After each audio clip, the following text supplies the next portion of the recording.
My gender is emotional, it's visceral, it's something that goes beyond my skin. And my gender is so informed by the relationships I hold with other people. The people that I let in are always the people that understand me beyond the vessel that I move through the world in. It's time to see Coyote Park. They're a bold, multi-hyphenate creator, reclaiming the way Indigenous and queer stories are told in media. Coyote's identity as a multiracial, two-spirit person informs the art they create. As an oral historian, writer, advocate, and image creator, their work is a celebration of queer life and the communities they inhabit. I'm Jazz Jennings, LGBTQ+ advocate and a proud member of the trans community, and this is Seen.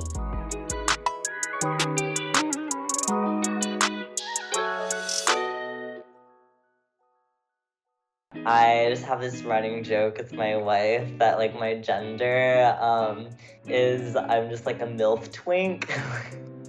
Like I feel like I'm just existing as like a hot babe and meanwhile like a bottom twink at the same time. Yeah.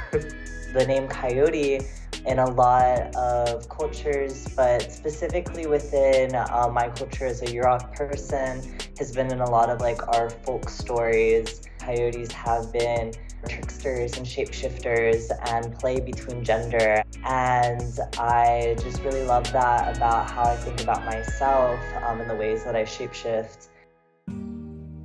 Growing up, I never saw someone who is like Asian, native, white mix, who can be, quote, more traditionally feminine while having a flat chest. I've never really seen that, and making like images to me is like living testimony to I'm here, like thinking about the images I make when I'm surrounded by my friends helping me with my top surgery healing, when I'm getting tattooed by my friends in ceremony for my 111 traditional chin tattoo. Like all of those moments that are imaged feels like evidence that we were here, we were with one another, and it feels like it is in refusal of all of the images and movies, all the different types of documents that made me feel like I wasn't in this world. I co-founded NB Spoken Histories with Angel, a long-standing friend of mine, and we really started NB Spoken Histories and thinking about like emotional resonance, thinking about hearing other words from trans people that feels like, oh my God, like that is something that I've always felt but have never heard someone else say. And that became something that was archived within the Library of Congress at Washington, D.C., in a space that traditionally like never had people like us within it. In setting up the colonial settler state, the first thing that is intentionally planned is to remove anything that isn't within Western understandings of gender and Western understandings of sexuality. So our two spirits being so sacred were treated as unholy. A lot of my life I live in like reclamation of like my body and my agency, and being non-monogamous, being in relationship to my wife and building family with so many different trans friends of mine and trans lovers has been a big part of like my body reclamation and reclamation of love for myself and others.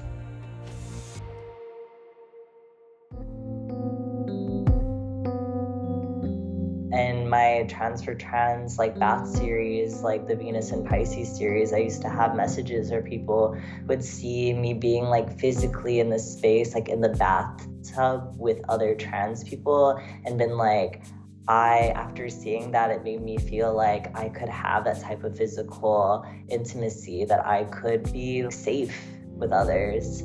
We are just in our existence, just more than enough. But we're just so powerful, and that the lives that we're leading are full of so much magic. I currently am creating this larger body of work from the images that I've been making of my trans family, of me and my wife, of my grandma and my family on Oahu. This book is called All Kin is Blood Kin, and it's thinking a lot about the kinship that goes beyond blood, because the trans families that we have is just as important, if not more important sometimes, than blood family. But it's not even as binary as that. All of it is blood kin. These all feel like the family trees that I'm constantly growing roots in. I'm just constantly making more cosmic connections with so many other like cutie BIPOC people that make me so proud to be existing in this time and to be existing alongside all these other people. Yeah. Thanks so much for watching this episode of Seen. If you'd like to follow Coyote or see more of their work, you can find them on Instagram at NativeBoyToy. That's all for this episode. See y'all next time.